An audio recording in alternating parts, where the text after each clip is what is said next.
Saya tidak suka ya. Tolong. Assalamualaikum.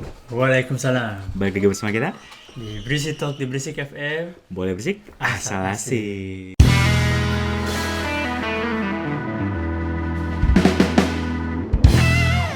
Nah, di kali Gimana ini kita tuh pengen tema kita tuh tentang Papua, Lim. Oh gitu ya. Iya, kali ini kita ngundang orang yang besar di Papua, Betul. em, udah banyak berkarya gitu di dunia dance, ya Oke. asik. Nah, kebetulan juga tuh dia sedang ngikutin komunitas dance yang bernama Freedom Squad. Oh dari Papua tuh. Dari Papua tuh. Keren. Nah, Freedom Squad ini adalah komunitas dance yang dibuat di Jayapura, terus memiliki banyak segudang penghargaan. Contohnya apa tuh? Em, Dulu tuh kalau lu tahu Gatsby Competition kalau nggak salah ya. Jadi Oh Gatsby yang ini ya. oh iya Sally. Nah, dulu tuh Freedom Squad pernah ngikutin ajang kompetisi di Indonesia, terus juara satu. Mantap. Nah, habis itu dia pergi ikut lagi kompetisi di Jepang untuk Oh se-Asia. go internasional nih. Yo, go Asia, internasional. mantap. Nah, di Asia itu dapet juara 3. Hmm. Keren gak tuh? Keren banget sih itu. Nah. Mewakili Indonesia dan Papua ya. Genau. Keren. Nah, terus kayak jadinya sekarang Freedom Squad ini punya komunitas juga di berbagai Indonesia, udah menyebar luas lah di Indonesia, kayak contohnya ada di Makassar, Tangerang, dan Surabaya dan Cabang, ada Timika. cabangnya nih. Nah, makanya kayak keren juga kan Iya. komunitasnya. Nah, temen gua ini namanya Fahri Matlawa yang kita undang. Nah, dia tuh salah satu dancer profesional dan koreografer anggota Freedom Squad gitu. Nah, Fahri juga sudah banyak mengikuti lomba-lomba dance di Indonesia dan juga sering diundang di banyak acara di Indonesia untuk ngedance gitu. Iya. Mantap. Ini temen lu dari SMA nih. Bener, temen gua dari SMA nih. Waktu di Jayapura. Heeh. Keren. Nah, Ntar kita bakal ngobrol sama dia ya. Kita bakal ngobrol sama dia Lewat Zoom. kali Gak ini. bisa kesini deh. Enggak, sayangnya. Enggak Sayang cukup sekali. duitnya, Joy. Duitnya gak ada. Iya. Si miskin. Nah, biar Bisik FM tidak miskin, subscribe dan share ke teman-teman ya channel ini. Biar orang-orang pada nonton dan kita dapat AdSense. Iya.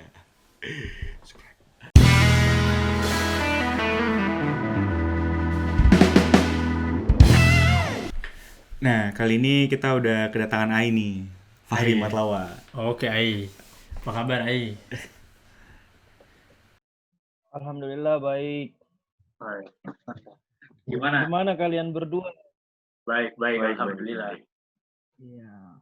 Corona di Jayapura aman? Mau bilang aman juga, salah juga. Ya begitu sudah, tapi bagaimana lagi? Masih ini sih positif, masih bertambah terus yang positif terus. Kata Dedi kalau lagi corona gini keluar nanti dihukum sama polisi. Dihukum dia apa sih? Kalau sekarang udah tidak sih. Oh, udah enggak. Udah Cuman longgar. pasti wajib masker. Oh, ya. Tapi ini Bro di Jayapura nih ada yang anehnya sih. Apa tuh? Jadi kan di sini peraturannya wajib pakai masker kan. Iya. Jadi kalau setiap jam berapa tuh itu pasti udah ada yang macam sweeping.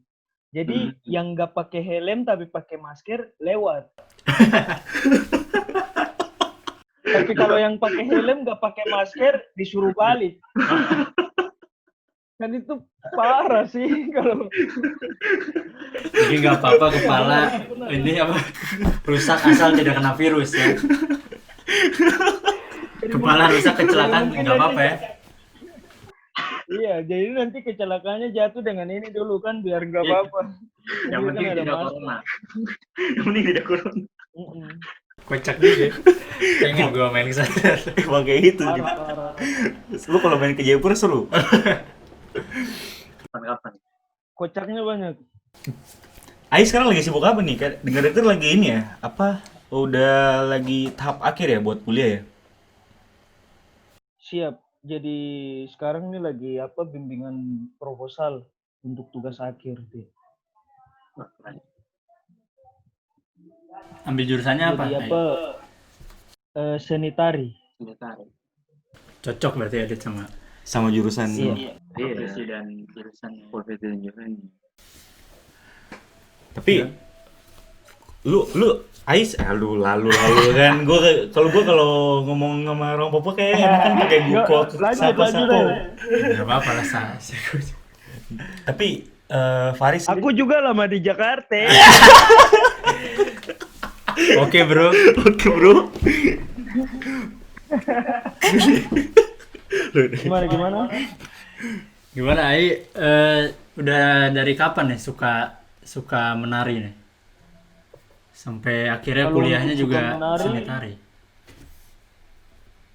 Jadi apa kalau untuk suka menari itu udah dari kecil. Cerita sedikit. Jadi singkatnya kan di kompleks itu di tempat tinggal saya tuh kan kebetulan om saya, kakak saya, terus teman-teman om. Jadi mereka tuh latihannya di depan rumah nenek saya. Jadi kan dari kecil itu udah ngeliatin mereka latihan. Jadi kalau untuk sukanya tuh dari situ sih. Dari kecil, dari umur berapa tahun gitu ya SD. Jadi kalau untuk narinya itu udah dari SD ikut-ikut latihan kan, dari lihat-lihat dulu terus nanti SMP-nya terus baru udah benar-benar yang gimana yang dilatih nari yang benar gimana sampai akhirnya naik panggung terus sampai akhirnya memilih apa nari sampai kuliahnya juga nari. Sudah menjiwai berarti ya. Iya udah, iya. Keren. berarti udah terus influence dari keluarga ya pertama ya. Iya, kalau mau dibilang apa sudah turun temurun, iya juga sih karena dari om terus kakak saya juga tuh nari terus apa om saya terus saudara-saudara saya juga tuh nari juga. Tapi yang sampai saat ini yang masih eksis ya mungkin saya sih maksudnya karena kakak saya udah lulus kuliah terus dia lagi nyari-nyari pekerjaan terus dia lagi bisnis kan terus om saya juga dia ngajar S2-nya juga kan bukan tari sih seni.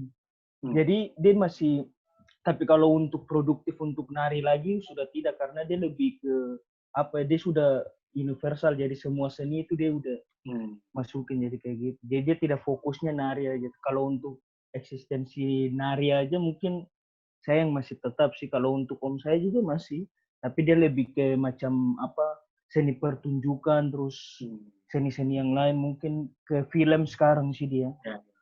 Oh lagi film ya. Iya. Terus lu Ai tuh sudah dapat apa sih? Maksudnya apa aja yang Ai udah dapat selama menari gitu dari kecil? Maksudnya achievement apa ya? Penghargaan apa aja yang udah dapet atau Jadi ini alhamdulillah sebenarnya tuh saya tidak nyangka juga dari nari ini udah sebenarnya kalau saya mau bilang tuh nari itu buat hidupku lebih berarti sih. Karena yang saya tidak pernah bayangkan tuh saya dapatkan ternyata dari nari itu saya bisa bayangkan contohnya. Nah, saya pernah tuh waktu kecil terus SMP, SMA gitu kan, Dad, sama bro, saya tuh apa selalu tuh dengar cerita dari teman-teman kan, mereka kalau masuk setelah libur panjang dari macam liburan semester kan, begitu masuk sekolah kembali kan pasti ditanya nih, coba ceritain apa waktu liburan kalian kemana, ngapain aja di rumah, terus coba ceritakan toh. Jadi itu kan kebiasaan kalau sekolah kan. Jadi teman-teman saya tuh mereka tuh kadang tuh mereka ceritakan mereka punya holiday yang berangkat dengan keluarga ke Jakarta, Bali dan segala macam dan mereka ceritakan itu seru banget maksudnya dan di situ langsung saya punya hasrat untuk ke Bali tuh kayaknya bagus dan saya juga kembali lagi berpikir bahwa itu kayaknya perlu budget yang banyak kayak gitu kan, pulang dari Jayapura terus ke Bali. Ya, Terus lihat apa kehidupan di Bali tuh kayak gimana, maksudnya mewah kayak gitu kan. Jadi sempat kepikiran tuh, aduh nggak mungkin lah, mungkin tunggu sukses yang nanti benar-benar sukses. Tapi alhamdulillah dari tari saya bisa ke Bali tuh 6 kali pulang pergi dan itu dibiayain. tidak keluar uang sama Jadi sekali. itu mungkinnya contoh kecil. Terus tidak kalau untuk yang lain-lain mungkin apa yang dia tanya, saya pernah diberikan kesempatan pada saat waktu ke Bali itu 2018 kalau tidak salah, itu pas pesta kesenian Bali. Jadi kan pesta kesenian Bali ini kan tiap tahun.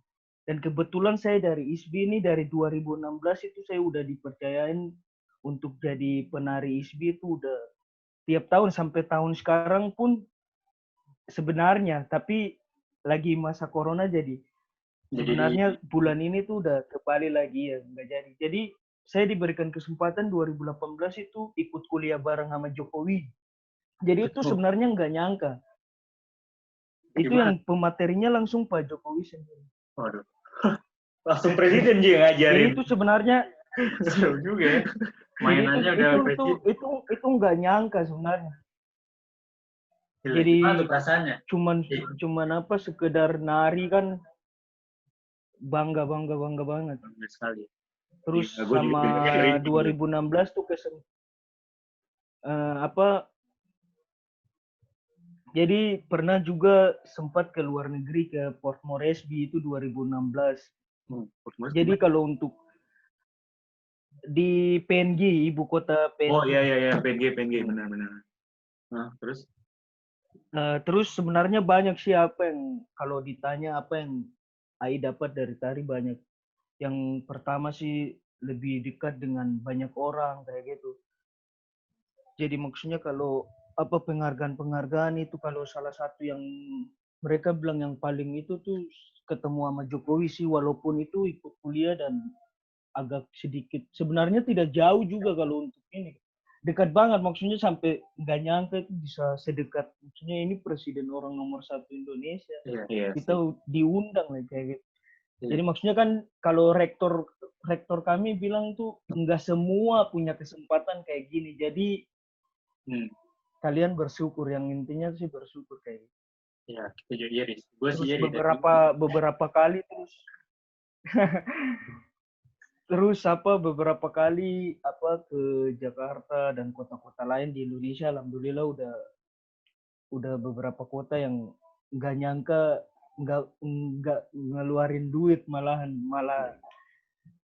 dibiayain dari tarik ya. Iya. Jadi dari tarik. Jadi dari Tarin dia bisa travel kemana-mana nggak dibayarin, udah travel ketemu presiden lagi. Iya. Tapi Ai ini dari fasilitas juga ditanggung. Ai ini dari awal pertama kali nari udah emang tarinya tari Papua aja atau tari modern juga ya?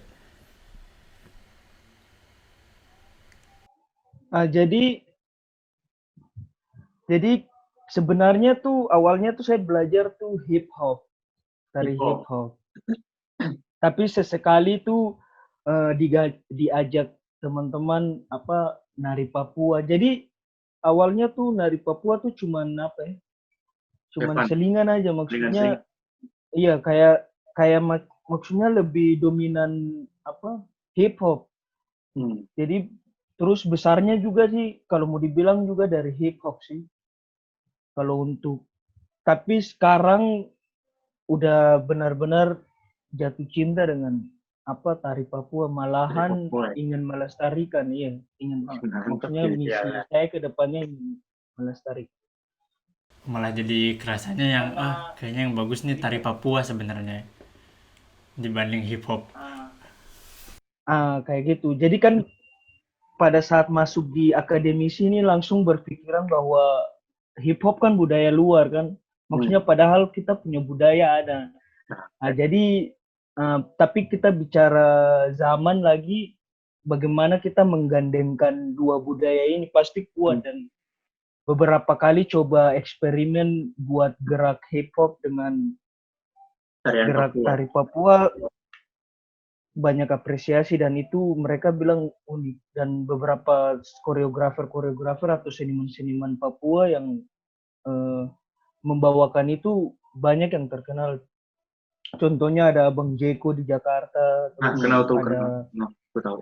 dosen saya juga di ISBI, Darlen Litai, Pak Darlen, itu mereka udah go internasional, dan itu mereka kan tari kontemporer, jadi mereka menggabungkan unsur Papua dengan Indonesia dan budaya luar, jadi gitu. Terus kemarin sempat juga ikut om saya yang dimana yang saya tadi cerita bahwa terinspirasi dari kecil, itu dia buat satu kolaborasi yang dimana dia padukan budaya hip hop dengan budaya Papua. Jadi itu dia masukkan unsur hip hop macam rapper, terus beatbox, terus dance, terus dia combine dengan musik-musik tradisi, terus gerak-gerak dasar tradisi Papua. Jadi kemarin itu sempat 2019 kita pentasnya di Jakarta di Galeri Indonesia Kaya. Dan saya juga salah satu penarinya. Ya, kita ada beberapa dari Papua. Keren. Tapi Fahri sendiri sekarang tuh visi misinya apa sih? Tapi sekarang Fahri sendiri tuh visi misinya apa? Goal setelah dance sejauh ini. Jadi kalau untuk saat ini goalsnya saya tuh cepat-cepat wisuda.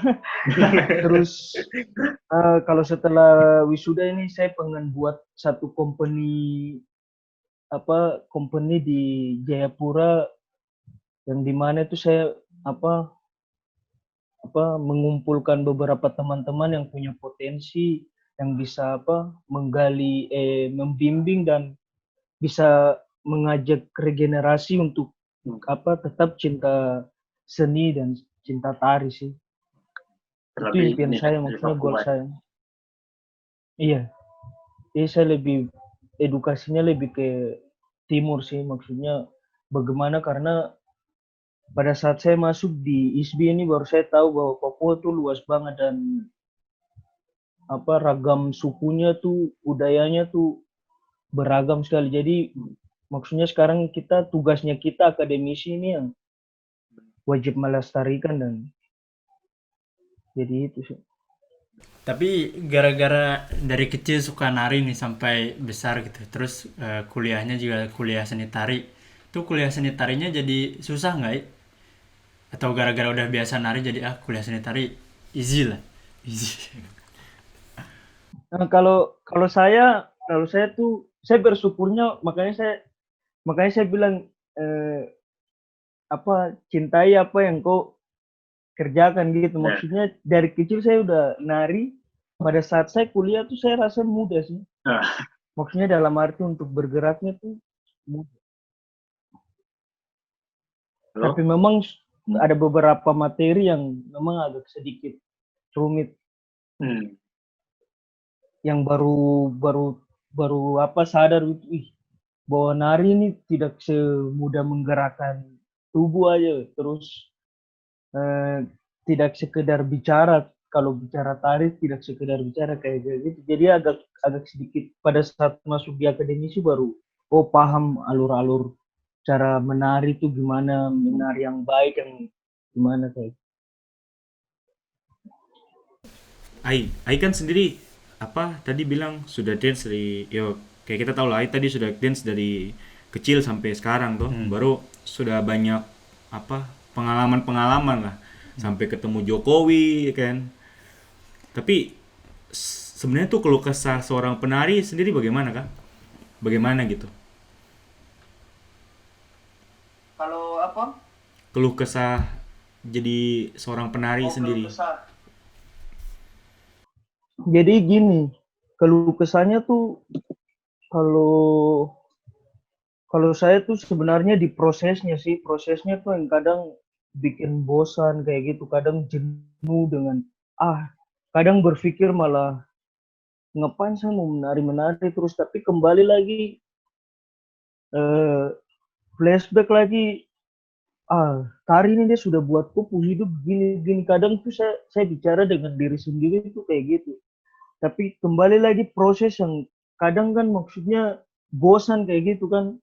Terus kalau nari terus dijanji ada duitnya terus nggak dikasih tuh maksudnya kecewa juga. Tapi mau bagaimana lagi, dituntut secara profesional, kita kerjanya profesional tapi nggak dihargai secara profesional. Jadi kadang tuh yang buat bukan saya sendiri tapi teman-teman dan yang lainnya juga tuh bikin malas dengan seni-senian gitu. Maksudnya dengan tari itu, makanya kan banyak yang nggak betah, terus banyak yang kadang berpikir ngapain kok menari, mau jadi apa kayak gitu. Tapi kalau secara positif, dan itu yang tadi saya bilang, kalau mereka mau tanya saya apa yang tari berikan untuk kau, apa yang kau dapat dari tari kayak gitu, saya cuman bilang bahwa tari buat saya punya hidup berarti. Maksudnya saya tidak menyusahkan kalian, malahan saya menghibur. Maksudnya ketika saya ada di panggung, ketika saya menari kan kalian terhibur, dan alhamdulillah itu menurut saya itu yang positif untuk saya sih. Kalau untuk keluh kesahnya banyak. Tapi Ai kan di ngomongin apa sih kalau netizen Indonesia selalu benar. Iya. Tapi Ai kan dari nari ini katanya udah sampai lomba ke ini ya, antar Asia ya? Bukan dia, omnya. Oh, omnya. Kalau kalau Ai sendiri gitu selama ini nari kesana kemari gitu, sampai ke Jakarta terus ke Bali juga, itu dari pemerintah daerahnya, dari Pemprov Papuanya sendiri itu ada mendukung nggak? Jadi kalau untuk pertanyaannya saudara dua tuh, jadi kebetulan saya punya grup tari tuh yang namanya Freedom Squad, dan di 2018-2019 tuh mereka menang kompetisi secara nasional di Jakarta. Terus mereka diberikan kesempatan di 2019 itu goes to Jepang, dan mereka dapat peringkat ketiga di Jepang. Dan itu yang personilnya 3 orang, itu Freedom Squad, itu salah satunya om saya. Terus kalau untuk komunitas saya sendiri apa bantuan dari Pemprov, jadi sampai saat ini belum sih, karena mungkin sebenarnya mereka kan ada jalur-jalurnya katanya. Jadi kita yang harus proposal, terus kita yang harus buat komunitas ini punya apa, lisensi kah apa, kayak gitu kan, maksudnya untuk akta komunitas, jadi bisa terdaftar di itu baru bisa diberikan bantuan. Tapi untuk saat ini tetap komunitas kita berdiri masih metodenya masih tetap kekeluargaan, maksudnya baku saling bantu gitu. Jadi ada kekurangan fasilitas apa, teman yang mengisi, tidak bergantung ke pemerintah sih, karena mungkin itu salah satunya di akta komunitas kita tuh belum ada. Tapi nggak mau dibikin gitu maksudnya. Tapi nggak mau dibikin gitu maksudnya Freedom Squad. Ya kalau di sini di Jerman sendiri juga emang komunitas-komunitas yang itu tuh memang mereka buat lisensi, mendaftarkan ke pemerintah agar nanti pemerintah juga membantu mereka mendonasikan kan. Nah, Freedom Squad sendiri nggak pengen kayak begitu kah? Atau pengen maksudnya membuat lisensi agar nanti kan kalau kedepannya kalau kalian punya punya suatu prestasi gitu atau suatu kreativitas yang kalian bikin gitu kan, kalian bisa bikin copyright gitu. Jadi kayak orang nggak bisa mengcopy hasil karya kalian gitu. Karya-karya kita gitu, iya. Iya.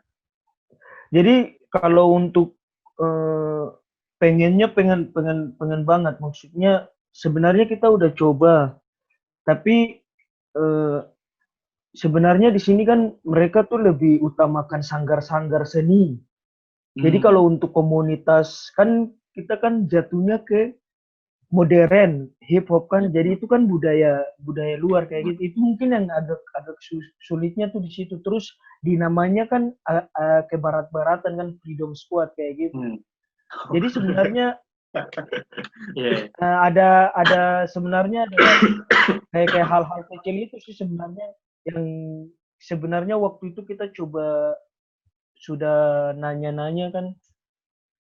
Iya sih, maksudnya problemnya tuh di situ, kayak macam keberatannya mungkin dari pemerintah, terus mungkin di nama di nama grup Filmnya kita, lagi. terus di apa isi dari kelompok ini tuh apa sih maksudnya.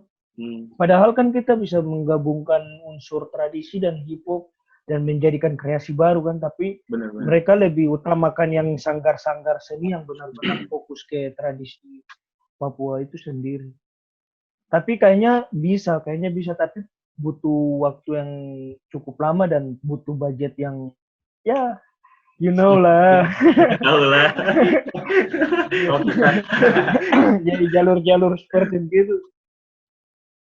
Oh, paham. Ya kalau mau punya lisensi, kami dari Freedom Squad pengen sekali. Pengen banget. Oke.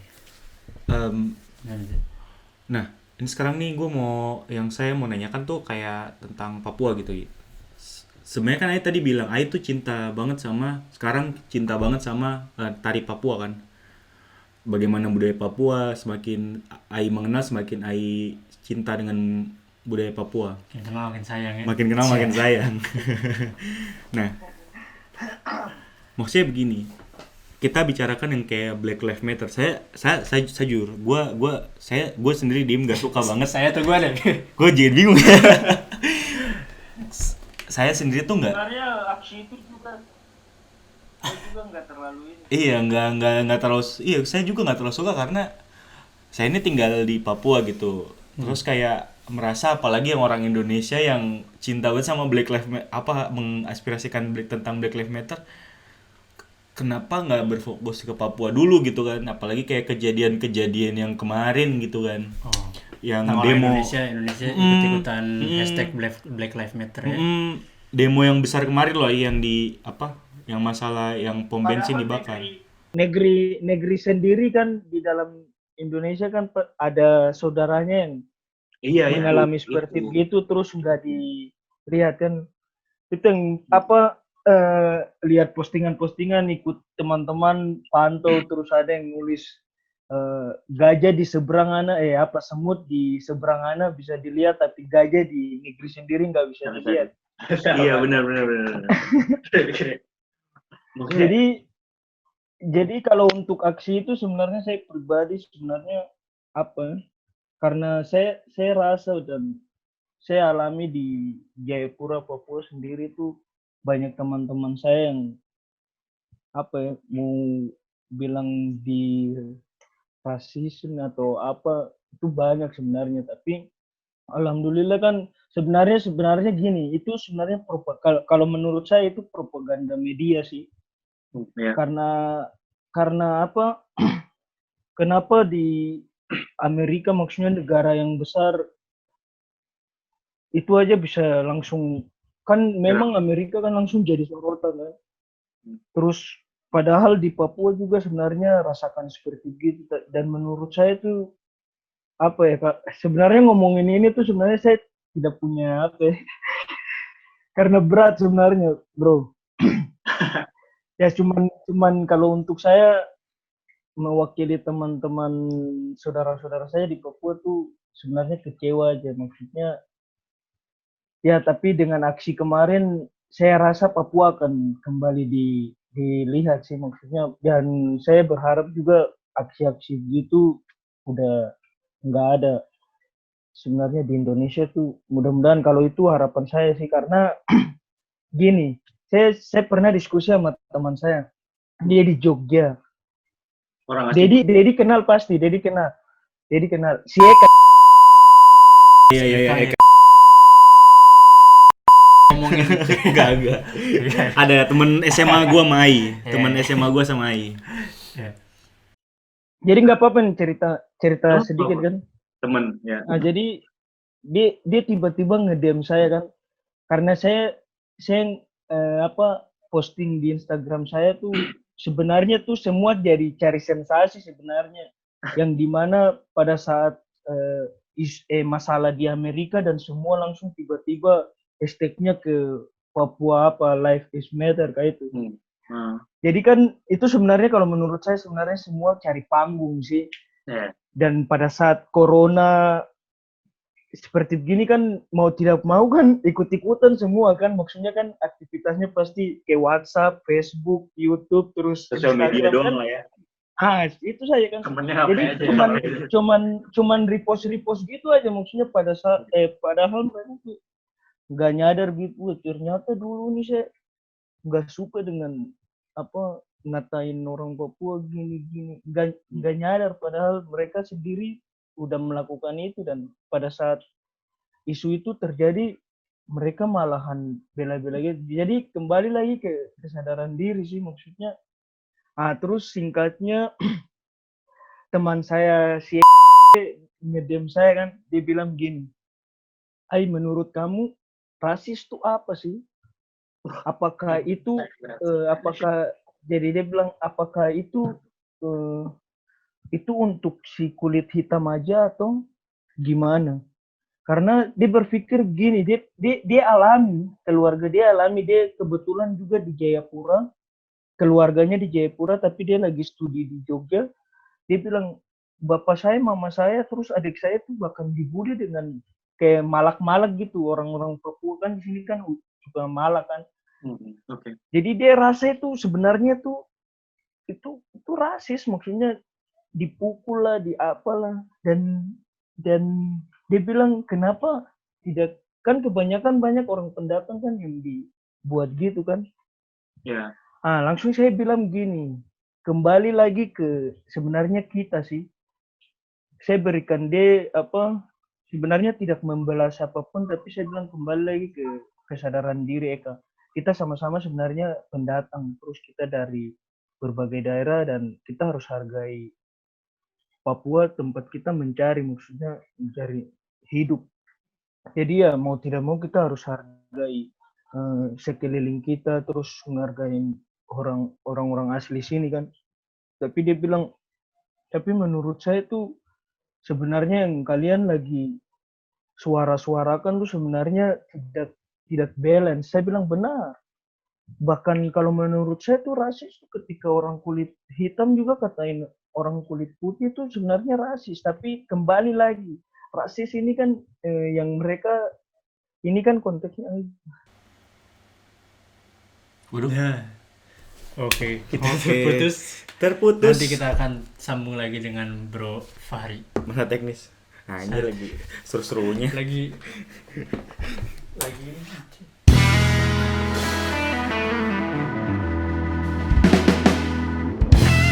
langsung keluar. Gak apa-apa kan? Terapa-apa. Lagi seru-serunya padahal. lanjut. Tadi sampai mana ya? Sampai ini. Apa kan ini? Terapa-apa. Santai. Namanya juga tong online begini susah. Jadi memang kalau di Jepura tuh gini sih. Tadi sampai mana nih? Oh, sampai ini. Ada pembatas begitu antara yang Ai bilang rasis bagaimana tuh? Dan hujan jadi. Hah? Jadi saya bilang ke dia, menurut saya sama-sama sih itu tindakan rasis, kulit putih dengan kulit hitam, terus kulit hitam tindakan kriminal dengan kulit putih, menurut saya rasis. Tapi kan konteksnya sekarang berbeda, yang dimana isunya sekarang kan kita tahu lah di Amerika kan memang hitam dengan putih itu susah disatukan gitu kan. Benar. Terus yang dialami Papua sebenarnya juga sama sih sebenarnya. Tapi itu kan kalau pembahasan itu kan sebenarnya cukup berat karena itu kan masalah-masalah yang lampau yang mereka tinggal gali-gali. Tapi kalau untuk keseharian yang nyata, maksudnya yang sekarang Harusnya sudah tidak ada sih kalau menurut saya. Dan saya bilang ke ya kita sebenarnya yang harus kembali lagi ke kesadaran diri bahwa pada saat kita ditempatkan dimanapun kita harus hargai sesama, maksudnya saling menghargai kan.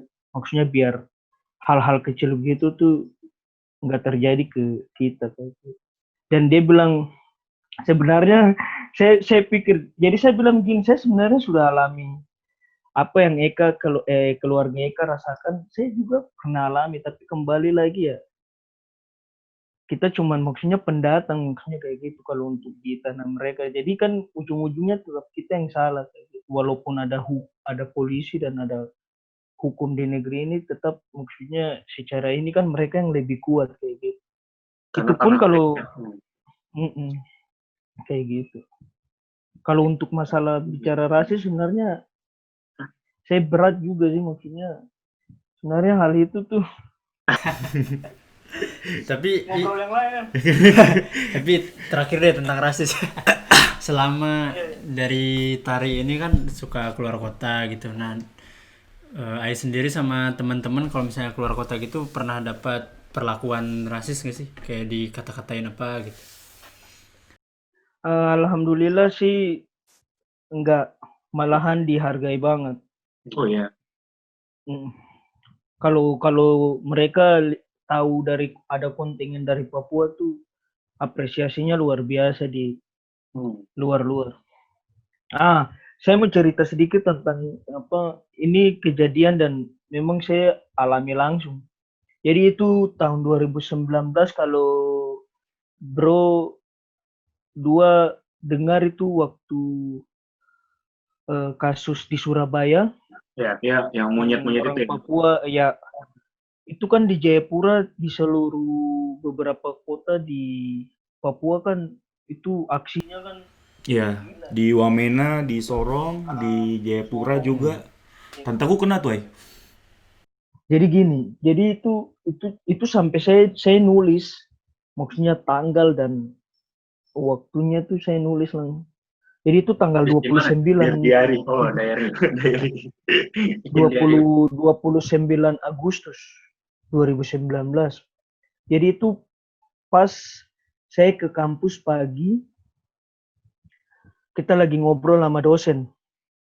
Jadi ngobrol sebenarnya tuh udah ada anggota kepolisian dan beberapa masyarakat mahasiswa itu mereka lagi mau aksi, jadi udah siap-siapin spanduk. Jadi pikirannya kita kan cuman aksi-aksi damai kayak gitu kan, karena di Surabaya.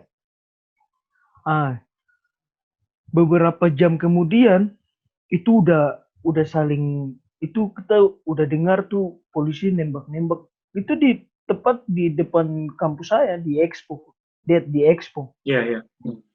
Jadi itu udah tembak-tembak. Jadi kita langsung panik. Jadi itu langsung yang pendemo-pendemo itu langsung berhamburan. Itu sudah aksi baku lempar kanan kiri baku. Dan itu udah taparuan. Jadi kita langsung lari ke dalam kampus dan kunci dan semuanya. Jadi kita liatin dari jendela. Oh, itu seru banget. Itu perang macam. Dan itu baru pertama kali saya lihat depan mata, maksudnya yang aksi yang dimana baku lempar dan segala macam. Sempat kan di Uncen berdarah, Iya. itu kan tahun berapa kan ini? Waktu kita SMA kalau nggak salah. Iya. Iya kan? Iya. Jadi pada saat itu hari itu tuh lihat, itu mereka udah dengan pakaian adat dan atribut bintang kejora dan segala macam. Jadi itu super. Jadi pertama awalnya tuh kita berpikir udah ada keamanan, jadi mereka nggak jalan lagi. Itu tuh orang tambah banyak. Maksudnya pendemo itu mungkin mereka pakai kasih informasi kan, itu tambah banyak. Dan hari itu juga pada saat diamankan sudah damai kan, jadi kepolisian dengan masyarakat itu sebenarnya kan yang aksinya kan sebenarnya dari mahasiswa, tapi masyarakat ini yang menyelip-nyelip di dalam pendemo-pendemo itu. Jadi provokator jadi kayak gitu. Jadi aksi itu tuh langsung ricuh. Pas aman mereka dikumpulkan kan. Jadi itu kan mereka mau ke gubernur, mau jalan ke gubernur kan. Itu dia tahu dari Expo, mereka jalan sampai di kota. Itu kira-kira jauh banget loh. Itu kayak Berapa 20 kilometer ya, ya. kilometer, gila. Jauh paling ya. Makanya perjalanan kayak kalau jalan kaki tuh 2 jaman kan? Gila. 2 jaman ya. Jauh banget. Kalau jalan kaki tuh ya. Baru kan di Jayapura kan gini kan. Iya, di Jayapura tuh Naik turun ya. iya, Jayapura tuh geografisnya gunung. Jadi naik turun orang-orang gitu. Itu capek banget loh. 2 jam. Demi ketemu gubernur. Ini. Jadi mau ngobrol sama aksi damai. Jadi itu kan mereka ada beberapa titik. Jadi ada yang di depan Uncen, terus ada yang di Expo. Jadi mereka nunggu kan dari segala penjuru, maksudnya yang dari kabupaten, masa-masanya kan. Tapi sebenarnya kalau menurut saya itu mereka udah memang rencanakan sih. Setelah itu udah aman, sudah kita yang di kampus itu mulai pulang. Jadi polisinya tuh udah buru-buru cepat yang mau ke arah kota tuh cepat. Pada saat saya mau nabrak ini pendemo itu langsung polisi dia palang, dia bilang ini sudah bisa. Masalahnya ini bendera Papua udah naik dan udah batu melayang kanan kiri. Jadi itu tuh dari Megawaina itu toko-toko sepanjang jalan itu udah pecah-pecah semua. Itu sampai mereka kayak di Amerika kemarin. Kayak di Amerika itu yang sampai mereka masuk ke dalam toko terus ngambil barang-barang apa. Itu sebenarnya udah terjadi di Papua ya 2019. Jadi pada saat hari itu saya cuma kepikiran tuh keluarga aja, maksudnya keluarga di Entrop, maksudnya mereka nelpon kok di mana kayak gitu, saling ini kan komunikasi. Takut. Jadi saya bilang, aduh saya nggak bisa lewat ke sana. Polisi udah suruh putar balik. Saya putar balik, saya pikir, saya bilang ini saya harus kemana, kayak gitu kan. Karena saya berpikirnya ini semua orang Papua. Karena kan yang diserang kan orang ini, pendatang kayak gitu. Jadi saya cuma takut, aduh saya kulit. Maksudnya sawo matang gini terus rambut lurus. Saya juga takut. Saya putar, saya pikir saya mau kemana. Kebetulan di belakang kampus itu tuh ada asrama teman-teman saya tuh dari Asmat. Ya. Orang-orang Papua kan. Jadi saya ke sana. Jadi iya. Jadi saya berpikir, saya dalam hatinya aduh mereka mau nampung saya tidak tuh. Jadi kayak gitu. Sudah saya bicara ke mereka baik-baik dan alhamdulillah saya diterima. Malahan mereka bilang jangan. Malahan mereka yang asli orang Papua pun juga takut dalam aksi itu. Karena tidak, dan ini yang saya mau sampaikan ke Bro Dua, di aksi itu tuh pada saat itu tuh sebenarnya tidak semua orang Papua mau memberontak, tidak semua orang Papua juga setuju dengan aksi itu. Dan banyak orang Papua yang merasa rugi dan istilahnya kasihan dengan pendatang yang dirusak-rusakin usaha-usaha yang ada tuh. Jadi saya nginap 1 malam di situ dia. Saya nelpon orang tua saya itu jaringan tuh. Itu sama pemerintah ya waktu itu ya. Diberhentikan kan waktu itu kejadiannya. Ya itu susah juga tuh ngabarin ke keluarga. Itu susah, itu saya stres sampai saya bilang malam ini juga saya harus ke rumah saya. Dan di situ orang-orang bilang jangan. Daerah Entrop udah bakar-bakar. Dan saya dapat informasi terakhir tuh dari tante saya tuh. Dia nelpon, dia bilang jangan kok pulang. Jadi cuman itu saya jangan kok pulang karena di Entrop ini udah saling bakar-bakar. Dan itu saya pikir, itu saya tidur malam tuh nggak bisa. Malahan saya langsung tulis kejadian itu. Dan makanya sampai saat ini dan paginya saya pulang, saya lihat sepanjang jalan dari Expo sampai ke Entrop 1 kilometer tuh bukan 1 kilometer, 10 kilometer. 1 jam. Enggak, Entrop itu tempatnya itu dia kalau di Jayapura ini dia posisinya di tengah-tengah. Nah, jadi kalau Expo itu kalau ini ya letak geografinya buat temen-temen tahu gitu ya. Iya. Dia tuh Expo itu dia kalau nggak salah terlalu agak ujung-ujung ya. Agak ke arah Dia mau di airport. kabupaten. Perbatasan gitu. Ya ada bandara. Hmm. Nah itu kalau di tempatnya Ai tuh dari situ kira-kira kalau naik motor 30 menitan lah ya. Iya nggak sih Ai? Iya. 30 menitan. Jadi kalau ya itu sepanjangnya mungkin kayak gimana ya? 30 berapa ya? Lebih kali. Iya. 10 km lebih lah. 10 km ada Iya. nggak ya? 10 kilometeran. Lebih lah, pokoknya lebih dari 10 km. Jadi itu sepanjang jalan dari pulang dari asrama teman itu jujur itu air mata jatuh. Maksudnya kasihan dengan itu sepanjang jalan tuh hancur. Mau kasihan gimana? Sebenarnya saya juga rasain apa yang mereka rasain dikatakan monyet kayak gitu. Sebenarnya rasa tapi aksi mereka tuh maksudnya nggak sampai kayak gitu tuh sebenarnya bukan Luar kepala lah ya. manusiawi sih. Iya di luar kepala maksudnya merugikan banyak orang kan pasti kan banyak yang nggak suka kan maksudnya kalau sampai aksi itu yang mereka bilang aksi damai tapi ujung-ujungnya malah Damai. itu kan bukan damai kan malahan itu langsung menjadi pemicu antara pendatang dengan kulit putih itu saya lihat di kompleks saya di Entrop itu saling potong itu gara-gara apa Saling potong mana? Mereka- Saling perang. karena ini tuh usaha-usahanya dibakar kayak gitu. Jadi yang pendatang-pendatang ini langsung bersatu. Kan aksi itu lama, seminggu itu. Iya benar. Jadi yang bikin lamanya itu orang yang asli Papua sama pendatang itu. Karena mereka punya usaha-usaha yang dibakar, rumah kayak gitu kan. Itu mereka bersatu. Dan Iya. itu potong itu saya lihat jelas. Kalau mau ceritain panjang deh.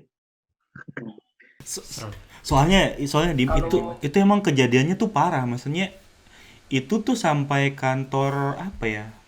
Yang DPR itu dihancurin, terus ada pom bensin dibakar toh itu. Meledak juga. Meledak. Di pom bensin ada dibakar kan di situ. Kalau Yang ke arah ini tidak kalau di Sorong. bukannya yang ke arah ini, ke arah apa namanya? Kalam Kudus itu. Pelabuhan tuh Ya itu kan dibakar kan? Oh ya di pelabuhan tuh dibakar. Itu jadi runtuh, bener runtuh. sebenarnya ini di pom bensin tuh udah mau kena. Jadi Oh itu udah mau kena ya, perumahan bukan yang- kena. Iya. Untung nggak sampai pom bensinnya, kalau itu habis sudah kota. Iya lah. Ini buat anjir gue. Parah. Itu emang parah Dim. Jadi kejadian Ais sedikit cerita ya. Kejadian waktu di Wamena itu tuh yang dulu mungkin ya kayak Ai bilang tadi ada banyak kejadian-kejadian yang di Papua juga yang terjadi waktu itu di Sorong, di Wamena, di Jayapura juga satu. Nah, kebetulan tante saya ini tinggal di Wamena buat usaha. Nah, kebetulannya juga syukur alhamdulillahnya dia lagi berkunjung ke Jayapura, jadi lagi jenguk anaknya. Tapi orang yang kerja dengan tanteku di situ masih kerja di situ gitu pada saat aksi itu. Nah, di aksi Wamena itu diceritainnya kayak sama di Jayapura, kayak saya Jayapura kayak demo-demo antar mahasiswa gitu. Cuman demo apa ya? Nggak ada demo ricuh gitu, demo damai. Tiba-tiba demonya parah Dim. Demonya tiba-tiba kayak katanya kejadian cepet banget, langsung kayak mereka nyerang serbu satu kota. Gila. Satu kota Wamena tuh hancur. Satu kota Wamena hancur. Gila sih, serem banget. Dan lu tahu kejadiannya tuh parah sampai buat mengamankan warganya, tentara polisi, semua anggota aparat yang ada di Wamena itu ngedatangin rumah satu-satu Dim. Lu bayangin. Buat apa tuh datang satu-satu? Iya Biar buat apa ngejagain itu sampai gue diceritain sama tante gue tuh ya, iya. Saya diceritain sama tante gue itu dia punya yang kerja di situ loh.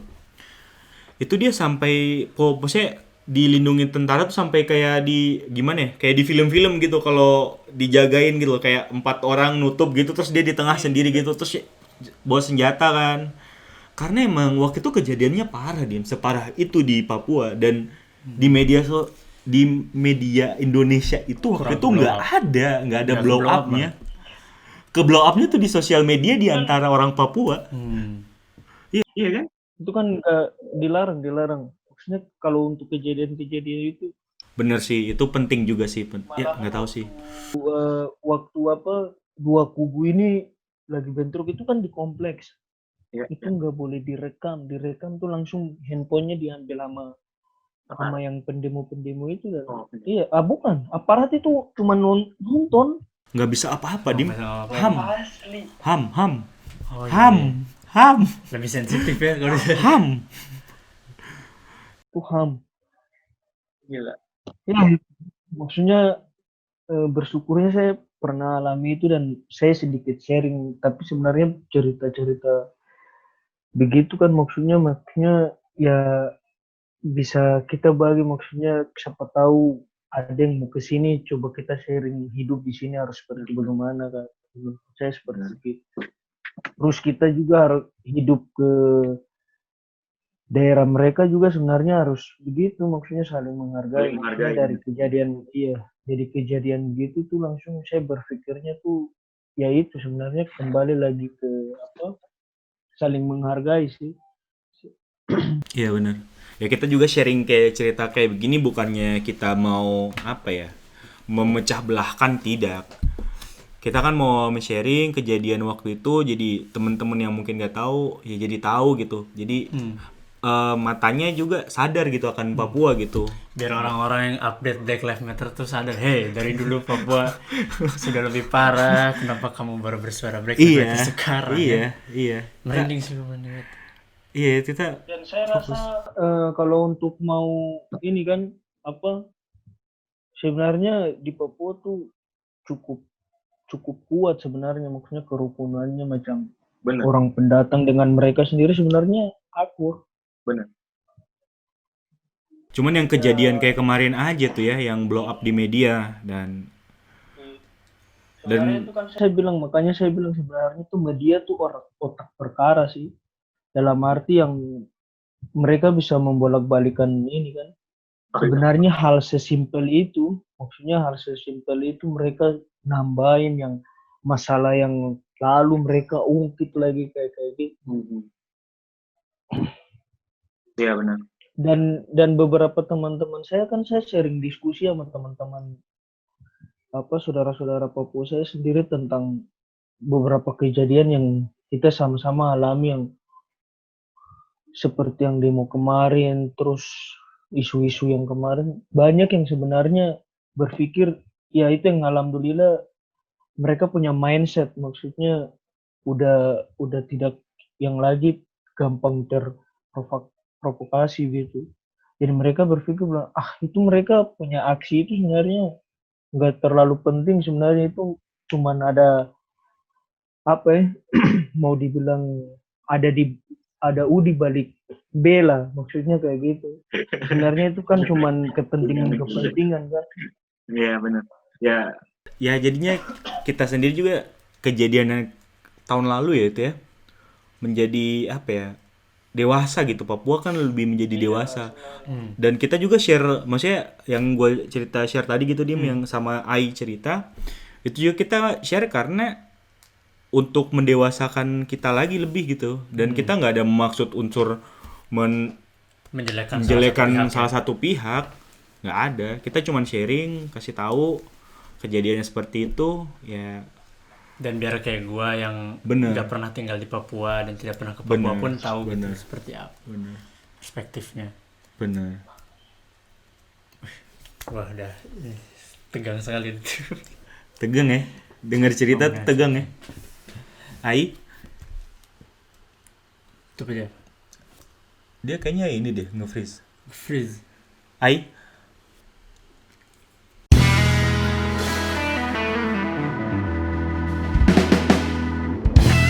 Halo Ai? Halo, tiba-tiba ini Keluar lagi. seperti biasa. Tidak apa-apa. Tidak apa-apa. Apa terpapa.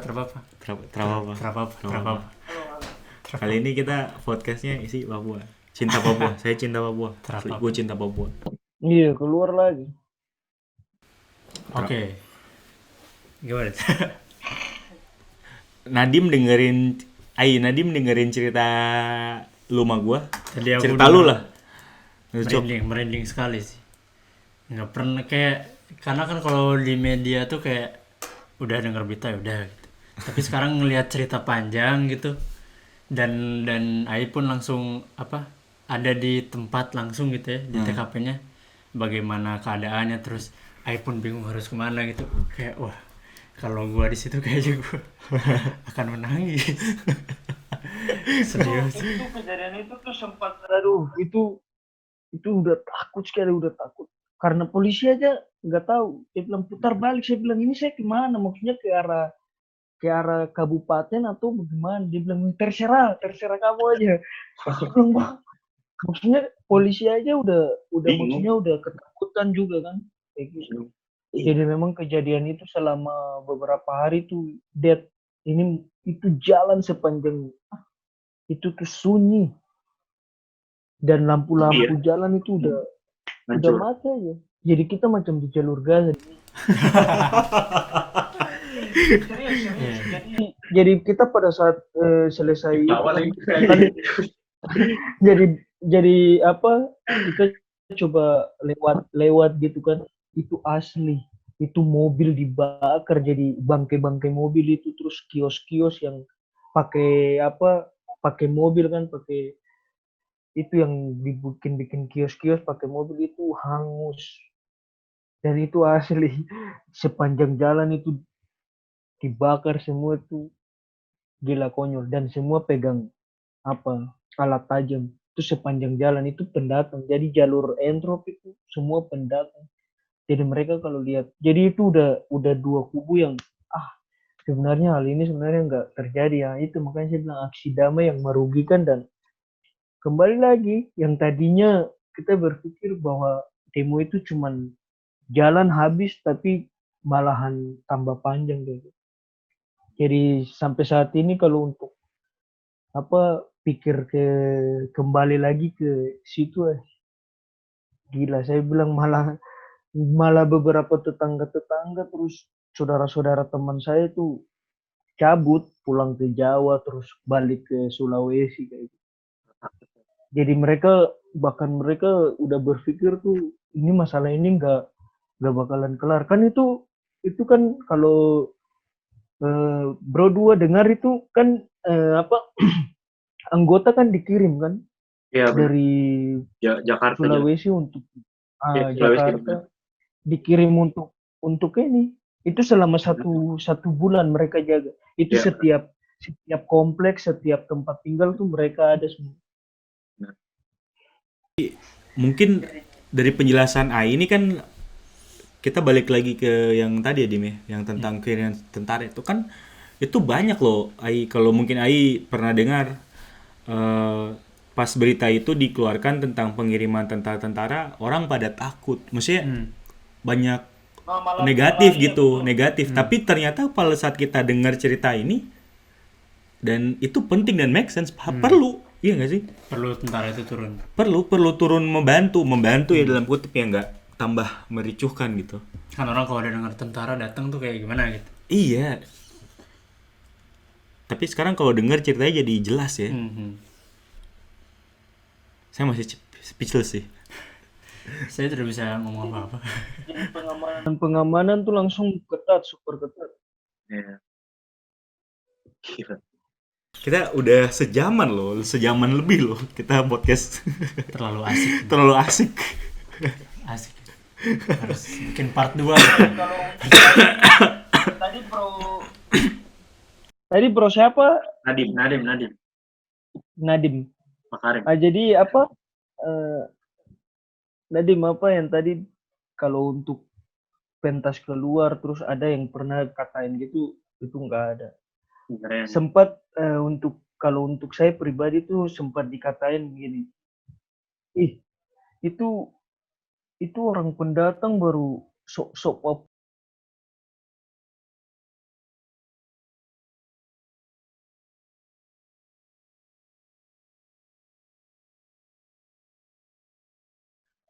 Iya, jadi kan gitu maksudnya, kamu pakai pakaian adat terus nari itu pencitraan kayak kayak gitu kan.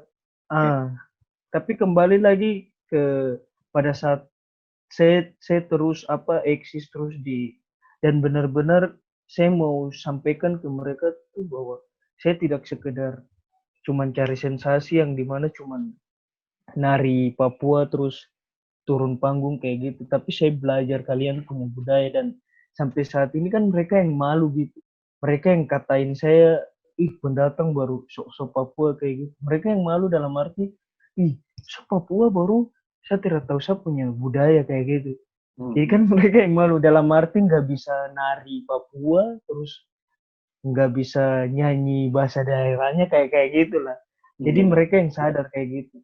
Jadi alhamdulillah sampai saat ini itu sebelum maksudnya yang benar-benar mereka tahu saya gitu. Ternyata anak ini sekolah di Institut Seni Indonesia Tanah Papua, terus dia memang belajar budaya Papua dan alhamdulillah sampai sekarang jadi apresiasi untuk teman-teman saudara-saudara Papua saya dan di mana mereka bilang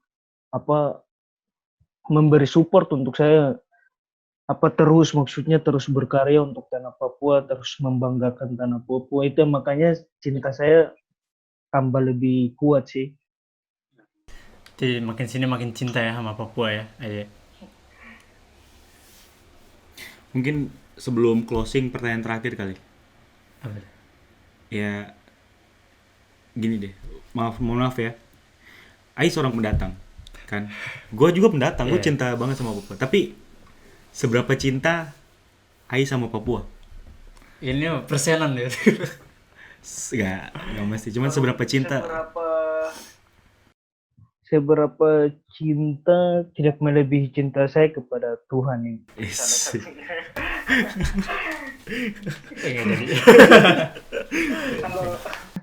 Kalau untuk cinta Papua sebenarnya besar karena niat saya, harapan saya juga besar untuk tanah Papua yang dimana gini, ada pepatah yang katakan, bukan pepatah sih, maksudnya ini filosofi misionaris yang datang ke Papua dan dia tulis di batu perjanjian, dia bilang bahwa barang siapa yang bekerja dengan jujur di tanah ini maka dia melihat tanda heran satu ke tanda heran yang lain.